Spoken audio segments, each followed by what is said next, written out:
तो आप सभी का स्वागत है। आज हम आर्मी जीडी में पूछे जाने वाले मैथ के मोस्ट इंपोर्टेंट एक टॉपिक के बारे में आप सभी को बताएंगे, जिस टॉपिक का नाम है एचसीएफ। एचसीएफ को हम मासा भी कहते हैं, मासापा भी कहते हैं, महत्तम समापवर्तक के नाम से भी जानते हैं। ये एक मोस्ट इंपोर्टेंट टॉपिक है। तो चलिए हम आप सभी को इस टॉपिक के बारे में कुछ मोस्ट इंपोर्टेंट क्वेश्चनों के बारे में आप सभी को बताएंगे। तो ये हमारा फर्स्ट क्वेश्चन है, 20, 250 तथा 120 का महत्तम समापवर्तक एचसीएफ कितना होगा या कितना है।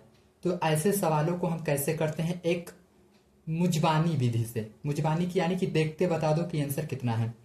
तो ये हम क्वेश्चन को सबसे पहले नोट कर लेते हैं, ऐसे कर लेते हैं 20, 250, 120 ऐसे कर लेते हैं। उसके बाद हम देखते हैं कि ये 20, 250 और 120 को ये चारों विकल्प में से कौन सा विकल्प पूरी संख्या विभाजित कर देती है। 15 का टेबल पढ़ेंगे तो ये नहीं होगा, ये 15 से नहीं होगा, ये भी नहीं होगा। 10 के टेबल से इसको विभाजित करते हैं, 10 का टेबल पढ़ेंगे 2 बार कट जाएगा, 10 का टेबल पढ़ेंगे 25 बार कट जाएगा, 10 का टेबल पढ़ेंगे 20 बार तो ये कट जाएगा। 25 से नहीं कटेगा, 20 से भी नहीं कटेगा, यानी कि पूरी संख्या हमें 10 से दिख रही है कि विभाजित हो रही है। तो चलिए हम अभाज्य गुणनखंड विधि से भी प्राप्त कर लेते हैं कि ऑप्शन हमारा कौन सा सही होगा। तो 2 से काटेंगे, 2 एक कम 2, 0 ऐसे ही नोट कर दें, 2 पंची 10 और 5 एक कम 5, इतना हो गया। इसको भी हम 2 से नहीं 5 से काटते हैं क्योंकि बड़ा हो जाएगा। 5 पचे 25, 5 एक कम 5, अब 2 से काट लें, 2 पंची 10, 5 एक कम 5, जब तक 1 ना आ जाए। इसको भी 5 से काट लें, 5 दूनी 10, 2 बचा, 5 चौको 20, 2 से काट लें, 2 एक कम 2, 2 दूनी 4, 2 छंग 12, 2 तिहाई 6 और 3 एक कम 3। ये अभाज्य गुणनखंड विधि से ये मेथड है। तो हमको मासा प्राप्त करना है तो हम लिख लें एचसीएफ। ये खाने में 2 है, यहाँ कहीं 2 है, इसमें भी 2 है, इसमें भी 2 है, तो उन सब में से एक ले लो। यहाँ 2 है तो यहाँ कहीं 2 है, नहीं है, इसमें 2 है, तीनों में होना चाहिए तभी लेंगे। चलिए 5 है यहाँ, यहाँ भी, इसमें भी 5 है, इसमें भी 5 है, तो एक 5 ले लेते हैं। अब ऑप्शन में ये पहले खाने में कुछ नहीं है तो इन दोनों को आपस में मल्टीप्लाई करा दें तो 5 दूनी 10, तो हमारा एचसीएफ कितना होगा 10। तो ऐसे ही ऐसे भी option number B. I hope आप सभी को ये क्वेश्चन समझ में आ गया होगा। चलिए हम नेक्स्ट क्वेश्चन करके देखते हैं। नेक्स्ट क्वेश्चन क्या कहता है कि 72, 48 का महत्तम समापवर्तक मासा क्या होगा। तो ऐसे सवालों को हम अभाज्य गुणनखंड विधि से काट लेते हैं। 2 से काटें क्योंकि सम है, तो 2 तिहाई 6, 1 बचा, 2 छंग 12, 2 एक कम 2, 2 अठी 16 और 2 नवा 18, 3 त्रिका 9 और 3 एक कम 3, 2 दूनी 4, 2 चौको 8, 2 एक कम 2, 2 दूनी 4, 2 छंग 12, 2 तिहाई 6 और 3 एक कम 3। तो इनको छाटना है तो यहाँ एचसीएफ लिख लें।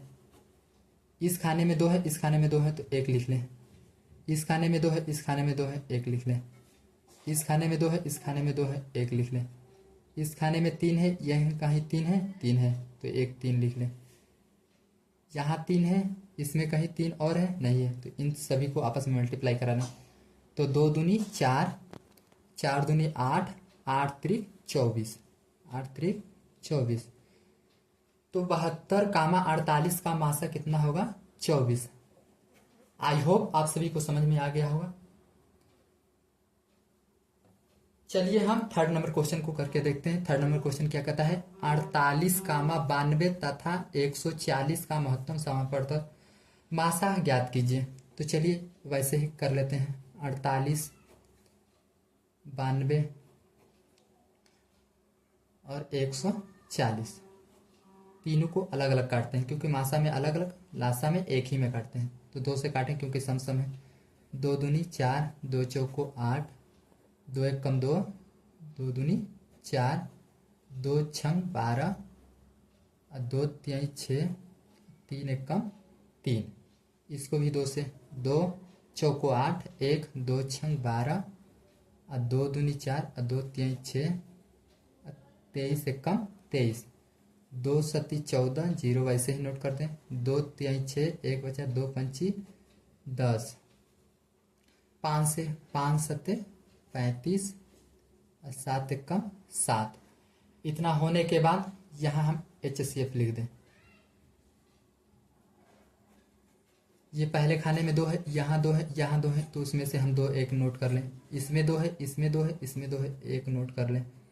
इसमें 2 है, इसमें कहीं 2 है, इसमें नहीं है, इसमें भी नहीं है, तो यही हमारा आंसर हो जाएगा। 2 दूनी 4। हमें सब में कामा होना चाहिए। इसमें भी 2 है तो इसमें भी 2 है, इसमें भी 2 होना चाहिए। तो हमारा option number C is right. I hope आप सभी को ये क्वेश्चन समझ में आ गया होगा। नंबर क्वेश्चन को करके देखते हैं। 4 नंबर क्वेश्चन क्या कहता है कि 1048 तथा 1441 का मासा ज्ञात कीजिए। तो ऐसे सवाल दे तो अभाज्य गुणनखंड विधि से हम सबसे पहले सॉल्व कर लेते हैं। इतने को अलग काटें और इतने को अलग काटें। ये सम है पीछे तो 2 ही से कटेगा। 2 पंची 10, 2 दूनी 4, 2 चौको 8,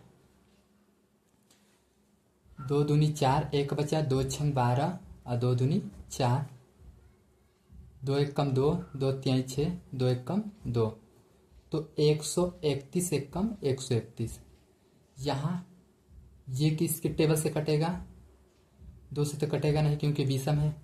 ये विषम संख्या से कटेगा, यानी कि 2 3 4 5 6, यानी कि 11 से कटेगा। 11 एक कम 11 बचा, 3 ऊपर हो जाएगा, 3 बचा तो ये 4 लिख देंगे तो 34 हो जाएगा। तो 11 तिया 33, हमारा बचा 1, तो 11 एक कम 11, तो 131 एक कम 131। तो HCF हमें ज्ञात करना है। तो HCF का मतलब होता है दोनों में सेम मान होने चाहिए। तो इसमें 2 है तो इसमें कहीं 2 है, नहीं है। इसमें 2 है, इसमें कहीं 2 है, इसमें 2 है, इसमें 2 नहीं है। तो यहाँ 131 है तो यहाँ भी 131 है, तो 131 हमारा आंसर होगा। तो इस विकल्प में कहाँ 131 है? तो option number C is right. I hope ये क्वेश्चन आप सभी को समझ में आ गया हो। चलिए हम 5 नंबर क्वेश्चन को करके देखते हैं। 5 नंबर क्वेश्चन क्या है? ये भिन्न में दिए गए हैं। तो 7/16 कामा 21/32 कामा 49/8। जब ऐसे सवाल दें P/Q के रूप में तो मासा ज्ञात करने के लिए कहें तो अंश का मासा आहार का यहाँ लिख दें HCF/LCM प्राप्त करना होता है। तो इसका ऊपर वाले का मासा ज्ञात करना है, नीचे वाले का लासा ज्ञात करना है। तो ऊपर वाले का मासा कितना होगा? ये हमें दिख रहा है कि लासा कितना होगा, क्योंकि 7 से इसमें सबसे बड़ी संख्या कौन सी है? 7, 21, 49 में तो सबसे बड़ी संख्या 49 है। ये 7 जो है तीनों संख्या को पूरी विभाजित कर देगा, यानी कि 7 हमारा मासा हो जाएगा। इसमें सबसे बड़ी मान होना चाहिए। HCF में सबसे छोटा, LCM में सबसे बड़ा। तो LCM में सबसे बड़ा कौन सा है? 32 है। तो 8 के टेबल से कट जाएगा, 16 के टेबल से कट जाएगा, 32 के टेबल से कट जाएगा, यानी कि 7/32 इज राइट आंसर। तो ऑप्शन नंबर किस में है? तो ऑप्शन नंबर डी में हमारा आंसर मैच कर रहा है। तो आई होप आप सभी को ये क्वेश्चन बहुत समझ में आया होगा। आज के लिए इतना ही।